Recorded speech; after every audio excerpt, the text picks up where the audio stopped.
Since the horrible, brutal murder of MP Jo Cox, we have been hearing a lot about the politics of fear and hatred and division, which are all being aimed at us, all members of the apparent right wing, the fascists, the neo-Nazis, anybody that doesn't agree with official Labour Party policy, in other words. Now, before I start talking about this politics of fear and hatred and division, which I think comes absolutely from the left and not from the right, I would like to say something about poor Jo Cox, which is that first of all, I think she was a genuinely good woman, albeit misguided, but when the news first came out that she had been killed and the media immediately leapt on the right-wing element, I was very angry about this and made that public. And I would now like to say that now the evidence is there, it was a member of the far right or somebody with far right interests, and it was an act of terror. So I will put my hands up and say it was a right-wing act of terror. But you know, the amazing thing is that I'm amazed there are not more dead Labour MPs littered all around this country because of the hatred that they have brought about. You know, when I was young, I didn't really see any of this political hatred that exists at the moment. And as I say, I think it all comes from the left. But it simply didn't exist because in those days you had issues of income and class and comprehensives versus grammar schools, and it wasn't a matter of life and death. It wasn't a matter of national identity or national survival. This has been brought into effect by the left. When Andrew Neither, for example, said that they were opening the doors to the third world in order to rub the noses of the right in diversity, what they were doing were waging war against their traditional bloc vote of native British, English, working class people. That's what they were doing. And this hatred that exists now, this hatred that the left has the sheer effrontery to talk about, this left that they have brought about. Now you imagine what real hatred is.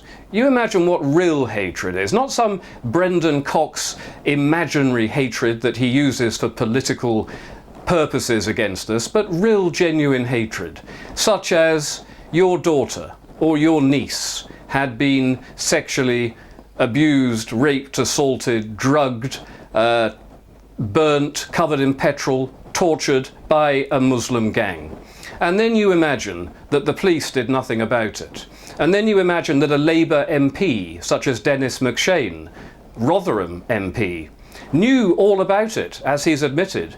And he has said, yeah, we knew about it, but we didn't want to rock the multicultural boat. So pieces of hateful people like Dennis McShane. Why is he not dead? If I was a father, if I was the brother, if I was an uncle of one of those girls, and he knew this was going on as a Labour politician, and he deliberately did nothing about it because he didn't want to rock the multicultural boat. What is this multicultural boat anyway? It's not being rude about Islam.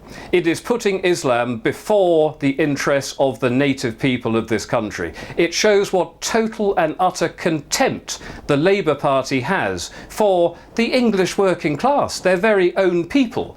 The utter contempt. And I'm afraid to say this contempt was there with poor Jo Cox, who was very interested in Palestine, very interested in Syria, very interested in Israel, and the reason that she was is because she was dependent on getting the Muslim vote in her area. The Muslims in her area are not Palestinian, they're primarily Pakistani, but they have, as Islam does, a global outlook, a global ummah, a global caliphate. They do require us to submit before them on a global scale. And if you want to get their vote, you have to buy in to what this is what they want. You have to buy into their desire. You have to buy into the global Islam. Even though it is a matter of West Yorkshire politics, it isn't. It is now a matter of global Islamic politics. But you imagine, as I said, being the father or the brother of one of these poor girls. That is guaranteed to make you hate, It really is. And this idea that the people who've done this, the people that opened the doors, the people that allowed this to build, the people that covered it up, the people that are essentially waging war on their own people, are now saying that we are the ones engaged in the politics of hate, whilst they are the ones engaged in the politics of hope. Well, I don't buy that at all. I think that what you have done is inspired the hatred. You have inspired the division. Look at the division in this country now. How can you possibly say this is down to the right? How can you possibly try to propagandize this? We know that you can do it because you control the media. No, poor Jo Cox is dead. I hold no ill feeling towards her, but when I see the way she has been raised to this position of exalted sainthood, courtesy of the BBC, because one of their own has been killed. When Lee Rigby was killed, there was nothing like this. When these poor girls had these things done to them, it was covered up. So don't talk to me about the politics of hatred and division. Don't ever talk to me about it. You are the ones with the hatred, you are the ones with the division, and you are the ones who have, for some reason that only you must know about, are able to overlook these things and try for political reasons to turn this onto perfectly normal, decent, moral, ethical people who wish to preserve their country and their culture and their people as it always has been.